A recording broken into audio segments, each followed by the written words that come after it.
আসসালামু আলাইকুম রহমতুল্লাহ বারাকাতু। আগের একটা ভিডিওতে আমি দেখাইছি আমি কিভাবে এই জমিনে গাছগুলো লাগাইছিলাম, আর এই জমিনে যারা গাছ লাগাইছি এই 17 শতাংশ জায়গায়, কারণ একসাথে একদিনে সমস্ত গাছ লাগানো সম্ভব না। কারণ যেহেতু আমি এই গাছটা হচ্ছে নিজে থেকে কুবায়া তারপর বুনতে হয়, কারণ এই জমিনে লাঙল বা ট্রাক্টর আসার মতো কোনো ওয়ে নাই, রাস্তা নাই। চতুর্দিকে সবাই ফসল জমিন বুনে ফেলছে, আর আমার বাসা থেকে এই জমিটা একটু দূরে।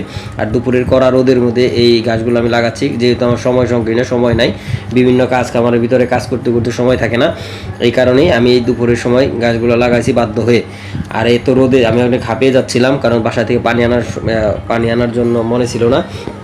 আর বাসায় থেকে খেয়ে পানি খেয়ে আসতে আসতে অনেক সময় চলে যাবে। এই কারণে আমি ভাবছি যে সমস্ত গাছ লাগিয়ে কোপায় তারপর যাবো। আর কোপানোটা অনেক কষ্ট, কোমর ব্যথা হয়ে গেছে অলরেডি। তবুও কিছু করার নাই, কোপাতেই হবে, কারণ ঘাস না লাগালে এই সামনে গরু কীভাবে কী খাবে। কারণ বর্ষার সময় এই গাছগুলো অনেক মারা গেছিলো, কারণ তখন আমি চারা গাছ ছিল না, এই জমিনে কুমড়ি ছিল।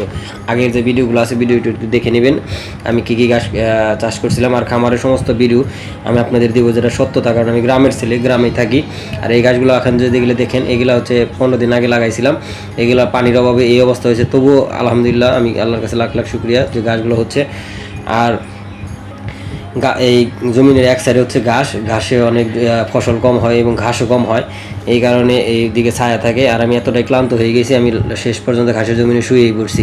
এই হচ্ছে আমার